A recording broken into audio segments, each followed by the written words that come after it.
Hello everyone.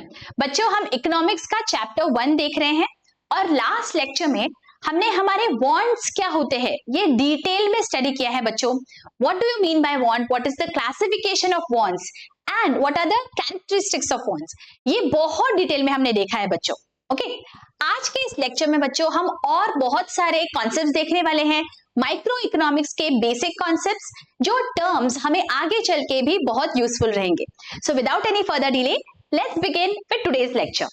बच्चों, last lecture में हमने माइक्रो इकोनॉमिक्स का क्या मतलब देखा।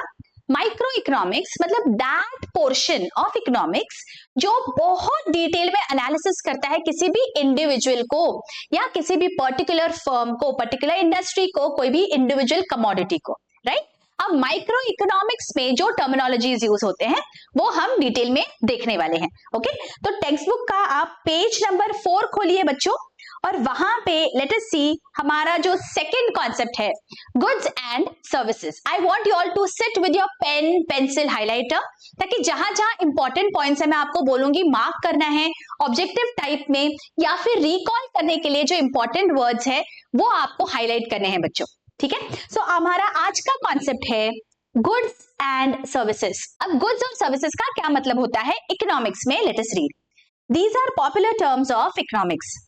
Anything that satisfies human wants is termed as good. Such a simple definition. कोई भी चीज जो हमारी जरूरतों को पूरा करती है उस चीज को हम बोलेंगे that is a good. Simple. Okay, तो अगर मैं टीचर हूं, मेरे लिए ये जो पेन है that satisfies my need for writing, so this is a good for me.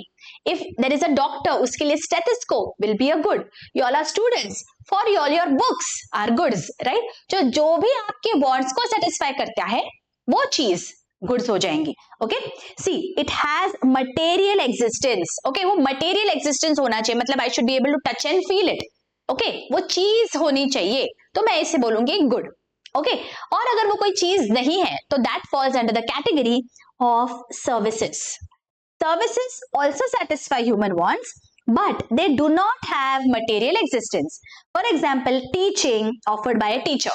So when I'm teaching you, that doesn't have a material existence, but it is beneficial for students. For example, a doctor is rendering services, right? तो जो भी professionals है वो service render करते हैं, आपको कोई चीज नहीं देता है डॉक्टर, लेकिन आपका इलाज करता है, राइट? तो वो जो है that is satisfying your want, you are not well, you want to be cured, तो डॉक्टर वो करता है, लेकिन उसे कोई चीज नहीं है, that can't be, that is not material, तो इसीलिए हम बोलते हैं दोज आर सर्विसेज। लेकिन चाहे गुड्स हो या सर्विसेज हो, जो भी चीज आपकी वांट को सेटिस्फाई कर रहा है that is known as a good or a service. Simple, very very easy. Okay, चलो आगे। What do you mean by utility? अब ये जो utility है ना बच्चों, क्लास 12th में बहुत डिटेल में हम पढ़ेंगे, इसका बहुत ही इंटरेस्टिंग लॉ है, वो भी हम स्टडी करने वाले हैं। Right now we are just understanding what do we mean by utility. Utility is the capacity of a commodity to satisfy human wants, or the want satisfying power of a commodity is called utility. Simple. किसी भी commodity में जो आपकी जरूरत को पूरा करने की कैपेसिटी है, उस कैपेसिटी को हम इकोनॉमिक्स में बोलते हैं utility. For example, this pen has utility for me because it has the capacity to write, right? उसमें वो कैपेसिटी है जो मेरी वांट को सेटिस्फाई कर सकता है। अगर I am thirsty and I want to drink water, water has that utility. water में वो capacity है that वो मेरे thirst को पूरा कर सके, right? तो every commodity, if it has utility, then it will be able to satisfy your want. Okay, so utility is the capacity, it is the want satisfying capacity of any commodity. ठीक है, आगे। What do you mean by value? Okay, value मतलब हम बोलते हैं generally कीमत को value बोलते हैं, राइट? तो लेट अस अंडरस्टैंड कि इकोनॉमिक्स में वैल्यू का क्या मतलब होता है। Value has two approaches in economics, value in use and value in exchange. Use मतलब मुझे कितनी जरूरत है उसकी, ओके, वो मेरी वैल्यू इन यूज हो जाएगी। लेकिन वैल्यू इन एक्सचेंज, एक्सचेंज मतलब लेन देन, जो ट्रांजैक्शन होता है पैसों का, उसे हम बोलेंगे value in exchange. So now let us understand that value in use and value in exchange, इसका क्या मतलब है? Value in use, it refers to the worth of a commodity. It is the worth, मतलब उसकी exactly मेरे लिए उसकी कितनी ज्यादा जरूरत है, कितनी अहमियत है, वर्थ कितनी है, उसे हम बोलेंगे value in use. In simple words, it is usefulness of a commodity. Example, no one has to pay price for sunshine, but its immense worth for life can never be doubted. sunshine free है, okay मुझे पैसा देना पड़ता है क्या sunshine के लिए? नहीं. मतलब जो वैल्यू इन एक्सचेंज है, जो पैसों का लेन देन है, वो तो जीरो है. लेकिन वैल्यू इन यूज कितना है, इमेंस है. क्या मैं मेजर कर सकती हूँ कि सनशाइन हमारे लिए कितना ज्यादा इंपॉर्टेंट है? नहीं. तो वैल्यू इन एक्सचेंज जीरो, लेकिन value in use is immense, right? In economics language, sunshine has high value in use. It is example of a free good because उसमें value in exchange नहीं है, तो ये free goods है, लेकिन उसका जो value in use है ये बहुत ज्यादा है. ठीक है? Now let us move to value in exchange. It refers to the worth of a commodity or a service expressed in terms of another commodity. मतलब पैसों के terms में अगर आप बता पाओगे तो आप बोलोगे इसका क्या value in exchange है. When this value is expressed in terms of money, it is called price of a commodity. मतलब price क्या है किसी भी commodity का? उसकी जो value है, जिसे हम express करेंगे पैसों में, तो हम बोलेंगे ये उसकी value, ये उसकी price हो गई. Okay?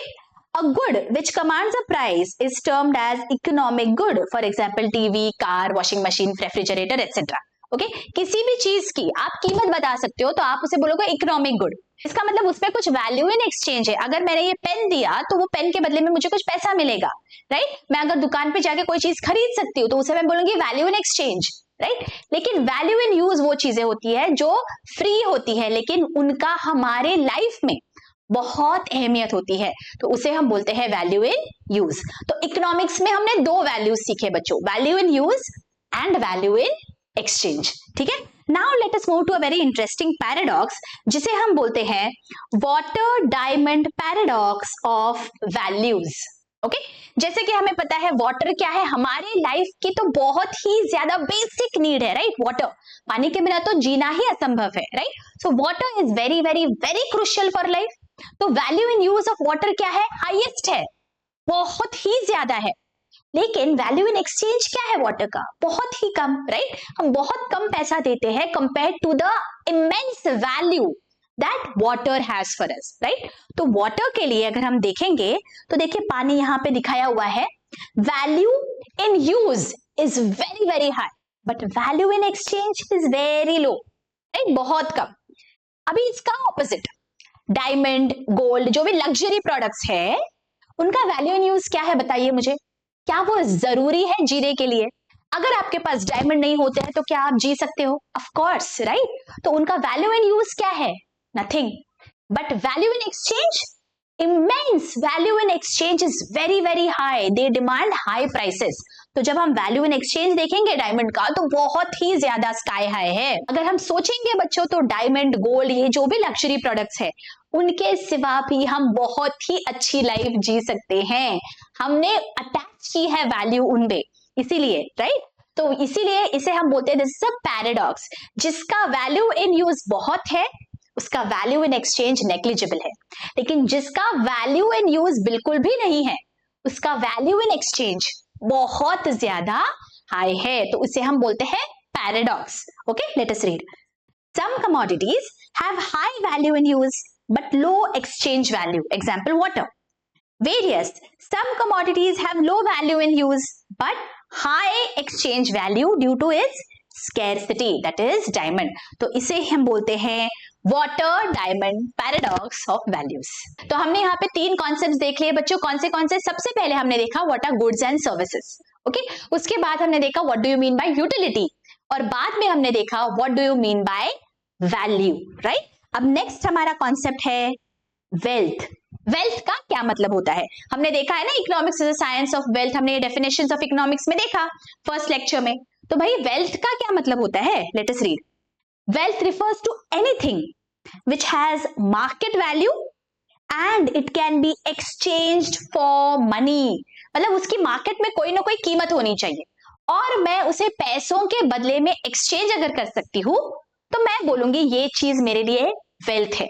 Okay, to be regarded as wealth, a commodity must possess following characteristics. कौन से 4 कैरेक्टरिस्टिक्स है? Let us see. First, utility. A commodity must have the capacity to satisfy human wants. For example, furniture, refrigerator, etc. मतलब कोई ना कोई want satisfying capacity अगर होगी उसमें, तो हम बोल सकते हैं that वो मेरा wealth है. Okay? पहला हो गया want satisfying capacity. Second, scarcity. A commodity must be scarce in supply in relation to its demand, if it is to be included in the term wealth. Example, all economic goods for which price is paid. सारे जो भी goods होते हैं, हम जिसके लिए पैसे देते हैं, वो क्यों पैसे देते हैं? बिकॉज उनका कहीं ना कहीं सप्लाई जो है वो लिमिटेड है कंपेयर टू द डिमांड. अगर दैट स्कैरसिटी इज देयर, तो मैं बोल सकती हूँ कि बाबा ये मेरा वेल्थ है. अगर वो अबेंडेंट है, बहुत ही ज्यादा सप्लाई में है, तो वो वेल्थ के कैटेगरी में नहीं आएगा. Okay. Third, transferability. A commodity should be transferable from person to person as well as place to place. If the good is material or tangible, then only it is possible to transfer it from place to place. For example, vehicle, jewelry, etc. हम इसे transfer कर सकते हैं एक जगह से दूसरी जगह, इसीलिए हम बोलेंगे दैट ये मेरा वेल्थ है. राइट? तो बच्चों, आपके दिमाग में शायद ऐसा सवाल आएगा दैट लैंड तो मैं ट्रांसफर नहीं कर सकती, अब ये जो बिल्डिंग है क्या मैं उसे ट्रांसफर कर सकती हूँ एक जगह से दूसरी जगह? नहीं. तो क्या ये मेरा वेल्थ है? भाई ये वेल्थ तो जरूर होगा बच्चों, लेकिन जो ट्रांसफरेबिलिटी है वो यहाँ पे होगी notional transferability. Late us read. ये जो डू यू नो वाला बॉक्स है उसे हम पढ़ते हैं. ओके. देखिए, physical transferability. This is actual transfer of goods from one person to another and from one place to another, that is vehicle. Actually you can transport it ना एक जगह से दूसरी जगह पे. लेकिन notional transferability क्या होती है? It is not possible to transport the good physically, but there can be transfer of ownership rights. उसे हम बोलते हैं notional transferability. That is land, building. ये बड़े एग्जाम्पल्स है इसके. मैं एक्चुअली लैंड और बिल्डिंग को तो ट्रांसफर नहीं कर सकती, लेकिन उनके ओनरशिप को I can transfer. So that is why land and building भी हमारा वेल्थ होता है. ओके. आपको ये पूछा जा सकता है कि लैंड एंड बिल्डिंग आपका वेल्थ नहीं है क्या, because it can't be transferred. तो आपको वहां पे बताना है that it can be transferred. There is a notional transferability. और अगर notionally मैं ट्रांसफर कर सकती हूँ, it satisfies the characteristics of wealth. It is transferable. That is why ये मेरा wealth है. Getting it? And हमारा fourth and last point is externality. A good can be transferred only if it is external to human body. Example, bag, chair, etc. इसका क्या मतलब होता है बच्चों? दैट हमारे जो इंट्रिंसिक वैल्यूज है, हमारे अंदर कोई ना कोई ऐसे गुण होंगे, कोई ना कोई हमारे अंदर कला होगी, आर्ट फॉर्म होगा, उसे हम वेल्थ नहीं कहते इकोनॉमिक्स में. फॉर एग्जाम्पल, कोई सिंगर है तो उसका जो थ्रोट है वो उसके लिए बहुत ही इंपॉर्टेंट है. राइट? उसकी जो गायकी है. लेकिन इकोनॉमिक्स के टर्म्स में that is not wealth because it is not external to that individual. Right? अगर कोई भी क्रिकेटर है, उसकी जो स्किल है that is internal to that individual. Right? तो again that will not be classified as wealth. Getting it? तो wealth कहलाने के लिए कौन से 4 चीजों की जरूरत है बच्चों? Let us quickly revise. तो सबसे पहले उस चीज में want satisfying capacity होनी चाहिए, utility. Secondly, it has to be scarce in supply. Okay? उसका जो supply है वो scarce होना चाहिए compared to the demand. Third, it has to be transferable from one person to another. And last, it has to be external. Okay? ये 4 चीजें अगर satisfy होती है तो मैं बोलती हूँ that ये particular commodity is a wealth. Okay? Next concept. Next concept है हमारा personal income. What do you mean by personal income? Earnings received by a person from all sources is called personal income. मतलब मेरे अलग अलग sources of income हो सकते हैं. मतलब मेरे शायद कहीं से सैलरी आ रही है, मुझे शायद कहीं से इंटरेस्ट इनकम मिल रहा है, कहीं से डिविडेंड मिल रहा है, कहीं से रेंट मिल रहा है. तो ये सब चीजों को, सारे सोर्सेस को जब हम कंबाइन कर देंगे तो हम बोलेंगे ये पर्सनल इनकम है. Getting it? अलग अलग सोर्सेस से जो भी पैसा आपको आ रहा है, आपके जो अर्निंग्स हो रहे हैं, आप बोलोगे ये हमारा पर्सनल इनकम है. Right? Now what do you mean by personal disposable income? Disposable मतलब जो हम यूज कर सकते हैं. That part of personal income which is left over after payment of direct taxes such as income tax, wealth tax, etcetera, तो हम बोलेंगे personal disposable income. मतलब देखिए ये जो आपका पर्सनल इनकम है बच्चों, पर्सनल इनकम के दो हिस्से हो गए। एक हो गया टैक्स, जो डायरेक्ट टैक्सेस आप पे करते हो, और जब डायरेक्ट टैक्सेस को हटा देते हैं तो बच जाता है पर्सनल डिस्पोजेबल इनकम। डिस्पोजेबल मतलब now this is available to you for your use. ठीक है, तो पर्सनल इनकम के दो हिस्से हो गए, एक डायरेक्ट टैक्सेस एंड एक पर्सनल डिस्पोजेबल इनकम। तो जब मैं टैक्सेस को हटा देती हूँ इनकम में से तो मेरा बच जाता है personal disposable income, right? And the last concept for today is economic activity. Economic activity का क्या मतलब होता है? अभी हमें ये तो पता है, इकोनॉमिक वर्ड जहां पे आ गया मतलब पैसों से रिलेटेड हो गया, तो जो भी एक्टिविटीज पैसों से रिलेटेड है वो शायद इकोनॉमिक एक्टिविटी हो जाएगी। Now let us read. Economic activity can be classified into 4 types, which include production, distribution, exchange and consumption. तो 4 तरीके के इकोनॉमिक एक्टिविटीज होते हैं। कोई होते हैं प्रोडक्शन से रिलेटेड, कोई डिस्ट्रीब्यूशन से, कोई एक्सचेंज से और कोई कंजम्पशन से। ओके, ये क्या है? Let us see what do you mean by production. Number 1, production. Now what is production? Production is creation of utility.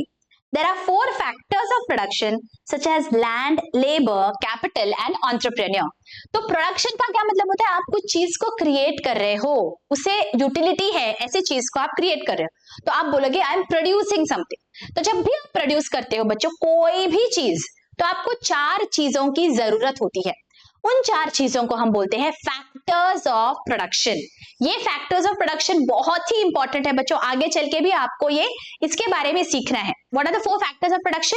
Land, labour, capital and entrepreneur. तो let us see one by one. What do you mean by land?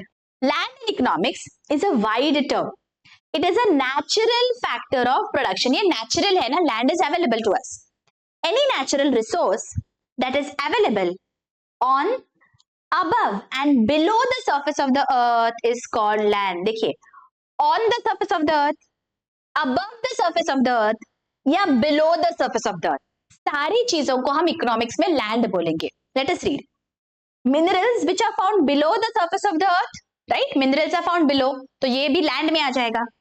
Soil, water are found on the surface of the earth.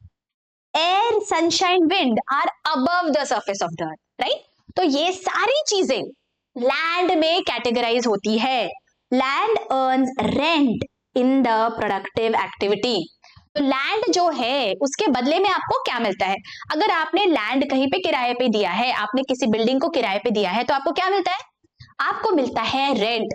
तो जो factor of production है उसके बदले में जो हमें मिलता है उसे हम बोलते हैं उसका रिवॉर्ड। तो the reward for land is called rent. Next क्या है देखो, labour. Labour is a human factor of production. मतलब आपको अगर कोई भी चीज प्रोड्यूस करनी है बच्चों, आपको पहले लैंड चाहिए, मतलब फैक्ट्री प्रीमाइसेस चाहिए, राइट? लेकिन सिर्फ फैक्ट्री से हो जाएगा क्या? आपको लेबर की भी तो जरूरत पड़ेगी। कोई आएंगे लोग, वर्कर्स आएंगे, एम्प्लॉइज आएंगे, काम करेंगे, तब जाके तो चीज या सर्विस बनेगी। तो आपको लेबर की भी बहुत जरूरत होती है। तो labour is a human factor of production. Any physical और मेंटल एफर्ट, मतलब सब फिजिकल एफर्ट नहीं, मेंटल एफर्ट भी होगा तो हम उसे लेबर कहेंगे, undergone during the process of production is called labor। और लेबर का रिवॉर्ड क्या है? wages is called labor। For example carpenter, accountant, engineer, कोई भी, चाहे वो मेंटल काम कर रहा है या फिजिकल काम कर रहा है, अगर वो काम कर रहा है जो प्रोसेस ऑफ प्रोडक्शन में यूज होता है तो हम बोलेंगे ये हमारा लेबर है। और लेबर का रिवॉर्ड क्या है? लेबर को क्या मिलता है? लेबर को मिलते हैं उसका वेजेस। तो लैंड को मिलता है रेंट, लेबर को मिलता है wages. Third factor of production है कैपिटल। अब बच्चों आपने फैक्ट्री, बिल्डिंग खड़ी कर दी, आपने वर्कर्स भी लेके आ गए, लेकिन सबसे इंपॉर्टेंट क्या है? सबसे इंपॉर्टेंट तो अगर आपको प्रोडक्शन चालू करना है तो सबसे इंपॉर्टेंट है पैसा। आपको पैसों की जरूरत होगी, स्टार्टिंग का कैपिटल चाहिए आपको, अगर आपको कुछ भी स्टार्ट करना है business, right? That is the primary factor of production. Capital के बिना तो कुछ भी नहीं होगा, right? So capital is a produced means of production. हम इसे बोलते हैं प्रोड्यूस्ड मीन्स, बिकॉज ये मैन मेड है ना, जो पैसा है वो नेचुरल नहीं है, राइट? तो इसलिए हम बोलते हैं it is a produced means of production. It is a man-made factor of production which earns reward in the form of interest. Okay तो कैपिटल में क्या क्या आ जाते हैं बच्चों, सारे आपके कैपिटल गुड्स, देखो machinery, technology, factory building etcetera, ये सारे जो भी है वो क्या अर्न करते हैं, वो अर्न करते हैं इंटरेस्ट। आपको अगर प्रोडक्शन स्टार्ट करना है बच्चों तो आपको फैक्ट्री की जरूरत है, मतलब लैंड की जरूरत है, आपको लेबर की जरूरत है, लेकिन ये सब जो है वो प्रोवाइड कैसे करोगे, तो आपको पैसों की जरूरत है, और जो पैसे होते हैं उसे हम बोलते हैं कैपिटल। और जो भी कैपिटल इन्वेस्ट होता है तो कैपिटल को क्या मिलता है, कैपिटल को जो रिटर्न मिलता है, जो रिवॉर्ड मिलता है, उसे हम बोलते हैं इंटरेस्ट। ओके सो लैंड को जो मिला उसे हमने रेंट कहा, लेबर को जो मिला उसे हमने वेजेस कहा, और जो कैपिटल को मिलता है उसे हम बोलते हैं इंटरेस्ट। और लास्ट आता है एंटरप्रेन्योर। ओके ये जो सब प्रोडक्शन है जो स्टार्ट करेगा वो कौन इंसान करेगा, किसी के तो दिमाग में ये आइडिया आई है दैट हमें ये प्रोडक्शन स्टार्ट करना है, तो उसे हम बोलते हैं entrepreneur. Entrepreneur is the organizer who is the real captain of the industry. He is a special kind of labor who gets the work done to earn the reward of profit in the process of production.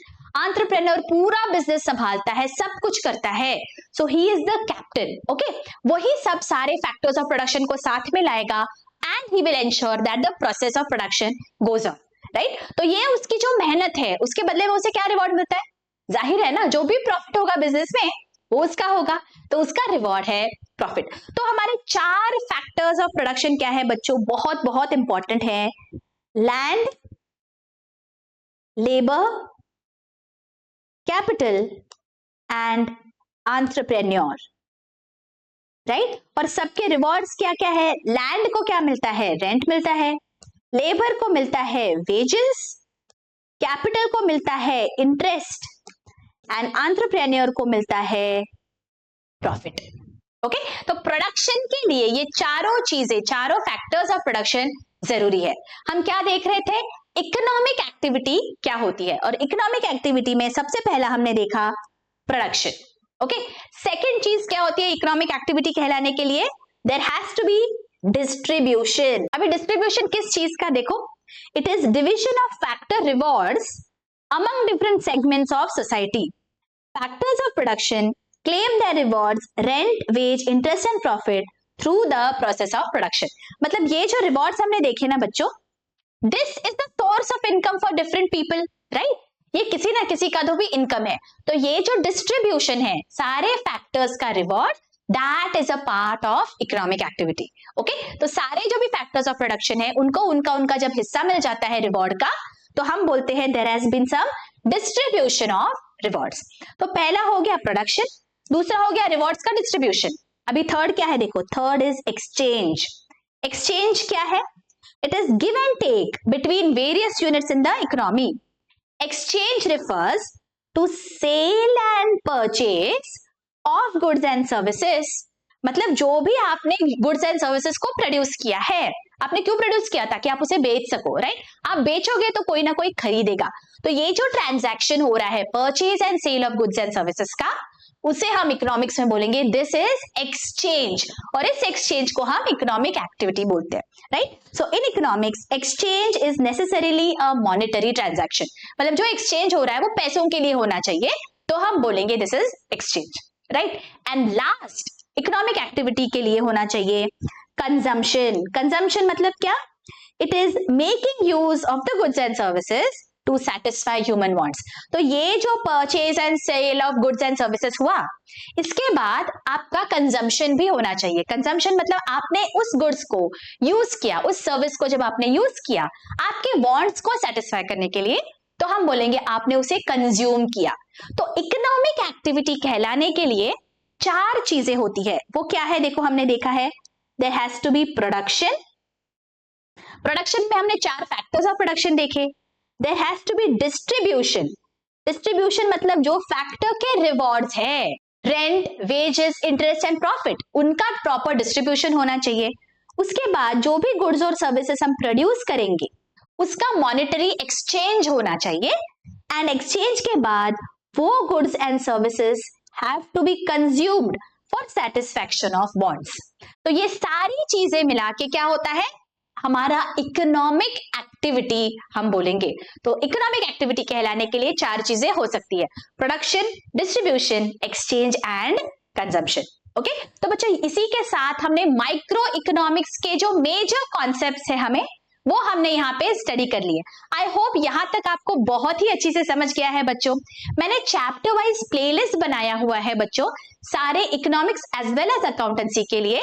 You can go through the home page of the channel, तो chapter wise आपको सारे lectures मिल जाएंगे, आपको ढूंढने की जरूरत नहीं है। Okay, we will be completing the entire portion within time. We will take revision lectures as well. So stay tuned, share with your friends and colleagues, and before going, don't forget to hit the like button. और मुझे comment करके जरूर बताना that आपको lectures कैसे लग रहे हैं। मिलती हूँ आपको अगले लेक्चर में। Till then, take care. Bye bye.